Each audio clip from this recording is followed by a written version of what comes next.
50대, 60대. 여전히 아침이면 힘차게 일어날 수 있고 마음만 먹으면 새로운 도전을 할 수 있다고 믿었습니다. 그런데 어느 날 회사에서 전해진 은퇴 준비라는 한마디는 마치 날벼락처럼 다가옵니다. 아직도 젊은데 왜 이렇게 서둘러 나를 밀어내는 걸까? 라고 스스로에게 묻습니다. 이제 막 가족들이 안정을 찾고 내 경험이 절정에 달한 이 시점에서 은퇴라니요? 아직 일할 수 있는 힘도 꿈도 많은데 세상은 왜 나를 쓸모없다고 말하는 걸까요? 많은 중년들이 은퇴라는 단어만 들어도 막막해집니다. 삶의 중심이었던 직장이 갑자기 사라진다는 사실은 가슴을 먹먹하게 합니다. 친구들 사이에서는 이제 놀면 되지, 편하겠네라고 말하지만 정작 그 속은 텅 빈 공허함과 두려움으로 가득 차 있습니다. 우리는 여전히 할 수 있고 해야만 한다고 생각하지만 사회는 더 이상 우리를 필요로 하지 않는다는 신호를 보내고 있습니다. 이 상실감 여러분도 느끼고 계신가요? 아직도 청춘인데 은퇴가 중년을 무너뜨리는 이유. 서론. 50대, 60대. 몸도 마음도 아직 청춘이라고 느껴질 때가 많죠. 그런데 갑자기 들이닥친 은퇴 통보는 마치 내 삶의 중심을 빼앗기는 기분입니다. 아직 일할 수 있는데, 아직 하고 싶은 게 많은데, 이런 생각이 머리를 떠나지 않습니다. 하지만 현실은 냉혹합니다. 사회는 나의 경험과 능력에 큰 관심이 없는 것처럼 보이고 그동안 일만 바라보며 달려왔던 우리는 막상 은퇴라는 단어 앞에서 공허함과 두려움에 사로잡히게 됩니다. 이 글에서는 은퇴를 앞둔 중년들이 느끼는 상실감과 우울함의 이유를 살펴보고 공감할 만한 사례를 통해 왜 이런 감정이 드는지 그리고 어떻게 이 시기를 극복할 수 있는지 이야기해 보겠습니다. 1. 내가 세상에 필요 없어진 걸까? 첫 번째 이유는 바로 사회적 역할의 상실입니다. 평생을 일하며 자신의 가치를 증명했던 사람들이 갑자기 이제 그만 쉬세요 라는 말을 들으면 어떤 기분일까요? 직장은 단순히 돈을 벌기 위한 장소가 아니라 우리의 정체성을 확인하는 중요한 공간이기도 합니다. 사례 1. 김철수 58세. 김철수 씨는 대기업에서 30년 넘게 일했습니다. 늘 우리 팀의 핵심이라는 말을 들었고 회사에서도 없어서는 안 될 사람이라 생각했죠. 그런데 은퇴가 가까워지자 후배들이 점점 그의 자리를 채우고 중요한 회의에서도 제외되기 시작했습니다. 결국 정년퇴직을 맞이한 철수 씨는 이렇게 말합니다. 퇴직 후 첫날 집에서 아무도 나를 필요로 하지 않는다는 기분이 들더군요. 나는 회사에서 존재감이 컸는데 밖에서는 아무도 나를 찾지 않는 거예요.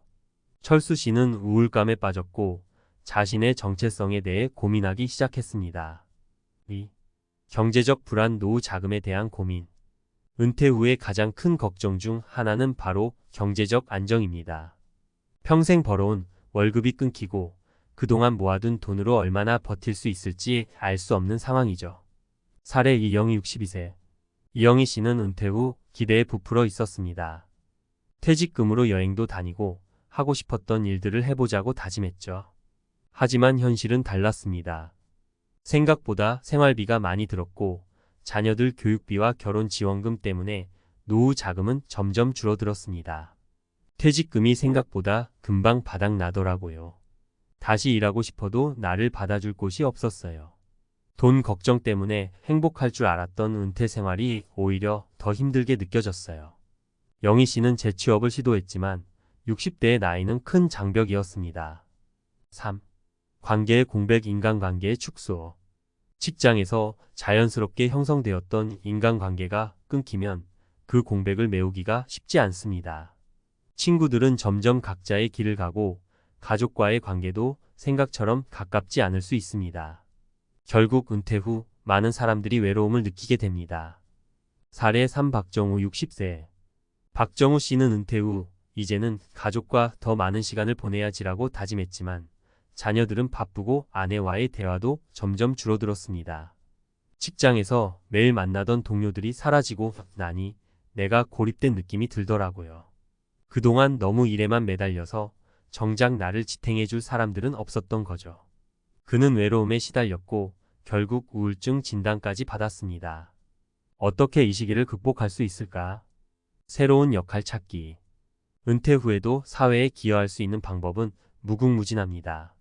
자원봉사, 지역 사회활동, 새로운 취미를 통해 새로운 정체성을 찾는 것은 큰 도움이 됩니다. 예를 들어 김철수 씨는 은퇴 후 지역 도서관에서 아이들에게 독서 지도를 시작하며 삶의 의미를 되찾았습니다. 재정 계획 세우기. 경제적 불안을 해결하려면 은퇴 전에 체계적인 재정 계획이 필요합니다. 은퇴 후 소득원을 확보하거나 소비를 줄이고 실질적인 목표를 세우는 것이 중요합니다. 이영희 씨는 재취업 대신 작은 농장을 시작하며 경제적 여유를 되찾았습니다. 인간관계 복원 및 확장. 가족, 친구와의 관계를 다시 정립하고 새로운 사람들을 만나며 인간관계를 확장해야 합니다. 박정우 씨는 지역 커뮤니티 센터에서 요가 모임에 참여하며 외로움을 극복했습니다. 결론. 은퇴는 끝이 아니라 새로운 시작입니다. 하지만 준비되지 않은 은퇴는 중년에게 깊은 상처를 남길 수 있습니다. 중요한 건 사회적 역할, 경제적 안정, 인간관계라는 세 가지 축을 균형 있게 유지하며 스스로의 삶을 재창조하는 것입니다. 여러분은 여전히 청춘입니다. 이제 새로운 도전을 시작할 준비가 되었나요? 아직도 청춘인데 은퇴가 중년을 무너뜨리는 이유. 전문가 칼럼 은퇴 후 삶의 중심을 다시 세우는 법. 은퇴라는 단어는 한편으로는 달콤하게 느껴질 수 있습니다. 이제 그 힘든 직장에서 벗어나 쉴 수 있겠구나라는 기대감 때문이죠. 하지만 실제로 은퇴를 경험한 많은 사람들은 그 뒤에 오는 공허함과 상실감 때문에 큰 충격을 받습니다. 저 역시 수많은 중년들을 만나 상담하면서 이 시기에 겪는 좌절과 고민이 얼마나 깊은지 깨닫게 되었습니다. 오늘은 은퇴 후 찾아오는 심리적, 경제적, 그리고 관계적 변화와 이 시기를 현명하게 극복하는 방법에 대해 이야기해 보겠습니다. 은퇴 후 심리적 공백. 내가 어디로 가야 할까? 은퇴를 앞둔 사람들 대부분은 자신감 넘치는 말을 합니다. 평생 열심히 일했으니 이제는 좀 쉬어야지. 하지만 막상 일을 내려놓으면 마음이 달라집니다. 이때 사람들이 가장 많이 느끼는 감정은 바로 잃어버린 정체성입니다. 직장은 단순히 돈을 벌기 위한 장소가 아니었습니다. 나를 필요로 하는 곳, 나의 가치를 증명할 수 있는 무대였죠. 그러나 은퇴 후에는 그 무대가 사라집니다. 하루아침에 회사에서의 나는 없어진 것이죠. 이 때문에 나는 이제 필요 없는 사람이 된 걸까? 라는 생각이 들기 시작합니다. 전문가 팁. 새로운 나를 정의하세요. 은퇴는 정체성을 잇는 시기가 아니라 새로운 정체성을 찾는 기회입니다. 퇴직 후에도 사회에 기여할 수 있는 활동을 찾아보세요. 예를 들어 지역 커뮤니티에서 봉사활동을 하거나 개인의 전문성을 살려 강연이나 멘토링을 시작하는 것도 좋습니다. 이렇게 사회와 연결되어 있다고 느낄 때 우리는 자신감을 회복할 수 있습니다. 경제적 압박. 은퇴 후의 현실은 냉혹하다. 은퇴 후 가장 큰 스트레스 요인 중 하나는 바로 경제적 문제입니다. 평생 모은 퇴직금이면 충분하겠지라는 생각은 현실에서 곧 깨지기 마련입니다. 물가 상승, 예상보다 오래 지속되는 수명, 자녀에게 들어가는 비용 등으로 인해 퇴직금은 생각보다 빨리 바닥이 납니다. 사례. 현실적인 은퇴 계획의 중요성. 예를 들어 이영희 62세 씨는 은퇴 후 여행도 다니고 취미생활도 하며 여유롭게 지낼 계획이었습니다. 하지만 퇴직 후 몇 년 만에 모아둔 돈이 거의 다 떨어지고 말았습니다.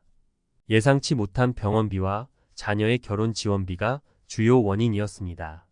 결국 영희 씨는 작은 카페를 열며 경제적 불안을 극복하려 노력했지만 체력적 부담이 크게 다가왔습니다. 전문가 팁. 계획적인 재정 관리가 핵심입니다. 은퇴 전에 재정 상태를 철저히 점검하세요. 지금부터라도 월간 지출과 필요한 노후 자금을 계산해 보십시오. 또한 퇴직 후에도 안정적인 소득원을 확보하는 방법을 고민해야 합니다. 예컨대 자격증을 활용해 파트타임으로 일하거나 작은 규모의 투자로 소소한 수익을 올리는 것도 좋은 방법입니다. 관계의 공백. 고립감을 피하는 방법. 은퇴 후 인간관계의 변화도 중요한 문제입니다. 직장에서 매일 만나던 동료들이 사라지고 주변 사람들과의 소통도 줄어들면 고립감을 느끼기 쉽습니다. 이 고립감은 우울증으로 이어질 위험이 높습니다. 사례. 인간관계 재정립의 필요성. 박정우 60세 씨는 은퇴 후 가족과 더 많은 시간을 보내고 싶었지만 현실은 달랐습니다. 바쁜 자녀들과의 만남은 점점 줄어들었고 아내와의 대화도 점점 줄었습니다. 결국 정우 씨는 외로움과 공허함을 견디지 못하고 지역의 심리 상담소를 찾게 되었습니다. 전문가 팁: 새로운 관계를 만드세요. 관계의 폭을 넓히기 위해 의도적으로 노력하세요. 지역 커뮤니티 센터나 동호회에 참여하거나 새로운 취미 활동을 시작하는 것도 좋은 방법입니다. 예를 들어 요가나 미술 동호회, 독서 모임 등은 나이와 상관없이 쉽게 어울릴 수 있는 곳들입니다. 중요한 건 고립감을 느끼기 전에 먼저 손을 내미는 것입니다. 은퇴를 기회로 삼으세요. 은퇴는 끝이 아니라 새로운 시작입니다. 그동안 하지 못했던 일들을 시도하고 새로운 경험에 도전할 수 있는 기회로 바라보세요. 1. 평생학습에 도전하세요. 많은 사람들이 은퇴 후 학습을 통해 새로운 열정을 발견합니다. 온라인 강의나 지역의 무료 강좌를 활용해 보세요. 배움은 나이를 가리지 않습니다. 새로운 지식과 기술을 익히면서 삶의 활력을 되찾을 수 있습니다. 2. 소소한 행복을 찾아보세요. 사람들은 흔히 큰 변화를 통해 행복을 찾으려 하지만 사실 일상의 작은 변화가 더 중요합니다. 예를 들어 아침 산책, 커피 한 잔의 여유, 그리고 좋아하는 책을 읽는 시간이 행복의 원천이 될 수 있습니다. 3. 건강을 최우선으로 하세요. 은퇴 후 건강은 삶의 질을 결정하는 가장 중요한 요소입니다. 규칙적인 운동과 균형 잡힌 식단으로 몸과 마음의 건강을 관리하세요. 특히 걷기나 요가 같은 가벼운 운동은 누구에게나 좋은 선택입니다. 결론: 은퇴는 새로운 출발점입니다. 은퇴는 단순히 일을 내려놓는 시기가 아닙니다. 오히려 삶의 방향을 다시 설정할 수 있는 중요한 전환점입니다. 중요한 건 스스로를 포기하지 않는 것입니다. 새로운 목표를 설정하고 자신만의 속도로 한 걸음씩 나아가세요. 여러분은 여전히 청춘입니다. 나이는 단지 숫자일 뿐, 오늘부터 시작되는 새로운 인생은 여러분의 선택에 달려 있습니다. 나는 아직 충분히 할 수 있다고 믿는다면 앞으로의 삶은 분명 더 빛날 것입니다.